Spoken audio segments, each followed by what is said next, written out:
Hey everybody, my name is Breath. I am one of the main ANPs or hosts of our system alongside with Gavin and some others that we consider kind of more like secondary hosts that help kind of take over when we start getting tired or need a break. I am co-con with Gavin right now, so if you do start to hear a little something in my voice start kind of get a little low or start to change a little bit, that's probably why. Um, Now, for those of you that are familiar with us, uh, we do have a Pinterest, Instagram, and a YouTube account that all go by the same name, HeadspaceConnections. And those of you that do follow us on there or watch our YouTube videos kind of know bits and pieces about our DID life experience and things like that, but I've never actually gotten a chance to do a full DID life experience.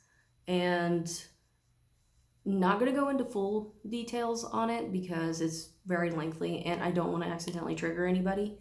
So, gonna skip out on the more gritty details. Now, let's see.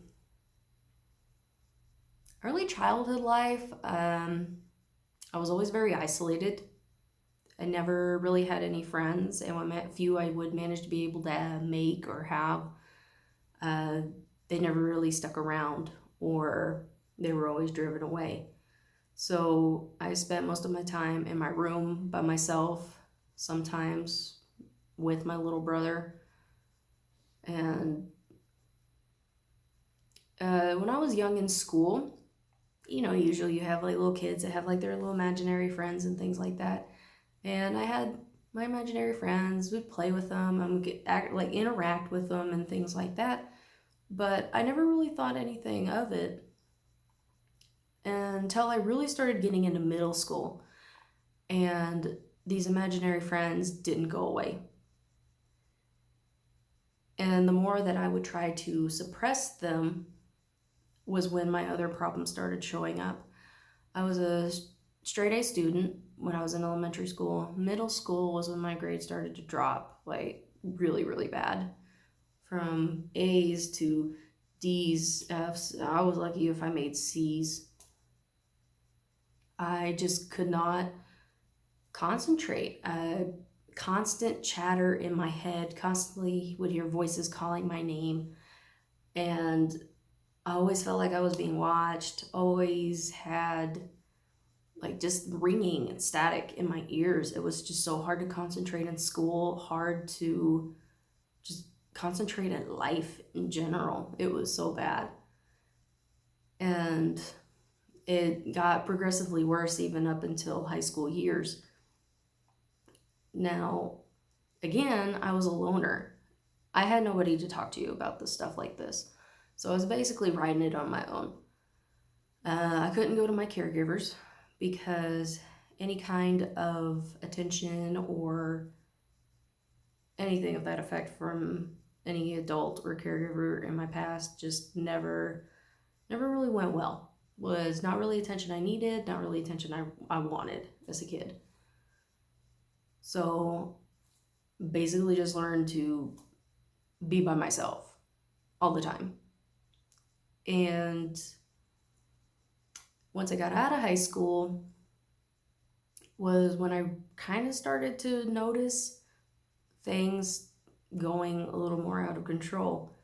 When I was 18, I started going to mental health clinics to try to get some help to figure out what was going on, figure out what was wrong. And about 21, after a series of unfortunate events, no pun intended, but things happened that just caused like the mental blocks, the mental walls in my mind to just completely shatter. And I had a boatload of memories that I had no recollection that I knew I forgot hit me like a train. And after that time was when my life just started completely spiraling out of control.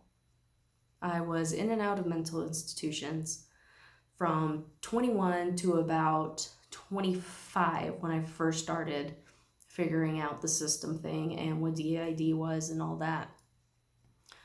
And nothing ever worked. They kept giving me medications, nothing would help. Nobody could figure out what was wrong with me. Nobody could figure out why the medications weren't working. And because of it, my life was just slowly getting out of control. And throughout this time, I was like, I didn't have anybody to go to, didn't have anybody to talk to that would be able to maybe say, hey, maybe try this, maybe try that, or something. I don't know. But I started doing my own research about 24, 25. I was about 24, 25. I was seeing a doctor regularly, and, like I said, more medications, nothing worked. And that was when, for me, I started kind of finally realizing that something was not right. And I mean, probably thinking like, yeah, I mean, all this time from like childhood on and 18, but yeah, I know. But that's how DID works. It's a denial thing. It's a covert thing. You're not supposed to know. You're not supposed to figure out that something's wrong. Well, I did. So after that, what I did was started researching extensively. Trauma disorders, personality disorders, anxiety, depressive disorders. Honestly, never really was looking towards the trauma spectrum of things, because obviously, like I said, with DID, it's a covert disorder, and you don't realize the things that you're hiding from yourself until they start to hit you in the face. So I didn't even, really understand or really know what it was I wasn't supposed to know. But once I started looking page to page, different things, nothing ever hit quite right. There would be some symptoms that were, yeah, that's it. But then there was others that it didn't quite go together. Nothing ever really hit the mark.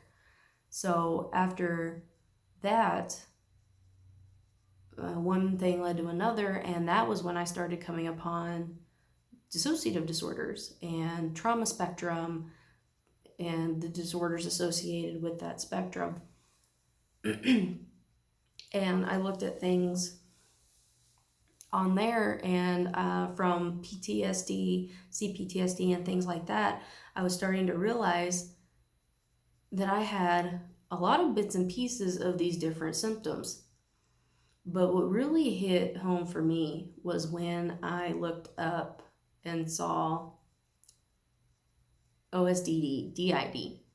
And I was like, well, what is that? I mean, I've never heard of that. And then, of course, you find out that it was originally known as multiple personality disorder, which I don't like the name for, because obviously, for those of you that know about DID, it's not a personality disorder, it's a trauma disorder. So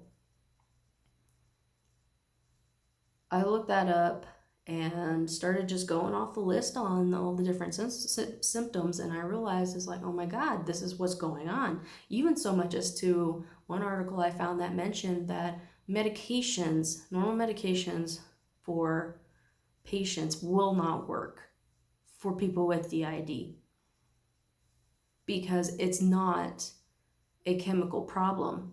Medications only help deal with chemical issues majority of the time. And I was like, okay, we're onto something here. So I started collecting all the research that I took from what I've been finding, and I took them to my therapist at the time, and she was still kind of new, but when she was looking over what I researched and our symptoms And what we had already talked about before, she told me it is very possible that you could have this. However, she did tell us that she did not feel adequate enough to work with us on it, which I appreciated her honesty on that. And that's basically the majority of our DID journey. I mean, we are in the process of going to therapy for it, and that has helped tremendously for those of you that are thinking about therapy or haven't been able to find anybody that could help you with therapy. Be patient. It does take a while, and because of the complexity of DID, it is very difficult to find somebody that can help with it because of the complexity of the disorder. But if you can afford it, if you are able, do it. I highly recommend it because you do not know just how much better it can be. Now, of course, it does take a while to find the right therapist for you that does know what they're doing. But if you can find them, keep them if you can, because it has helped so much with our system and our system communication, especially since we are severely polyfragmented and we have numbers ranging into the tens of thousands. It has helped us tremendously, and I do feel the difference when we do end up missing a therapy session. You do feel the difference. And that's basically our story. I don't really know what else to add, so I'll just leave it at that. But for those of you that are, having issues and things like that, even if you don't have a DID, go to therapy, get help. I mean, you have no idea how helpful it can be when you have somebody on the other side that understands, knows what they're talking about, and knows how to steer you in the right direction on how to help yourself and coping skills and things like that. So, highly recommend it. I know there's this big taboo about therapy and all this and that. No, okay, do what you need to do. Whatever everybody else believes is their problem. But anyway, again, for those of you that are new to our account, we do have an account on Pinterest and Instagram known by the same name, HeadspaceConnections. You can follow us on there. If you like our videos, you can hit the like and hit the notification bell for when we do upload a new video. I know we were kind of on a little bit of a hiatus for a moment, but because of the COVID-19 virus and things going on, we're hoping to be able to kind of be a little more regular with our videos like we used to. So we hope to see you next time for our next video, and we hope all of you have a good day or night, depending on where you're from. And anyway, that's it, and we'll see you next time. Bye.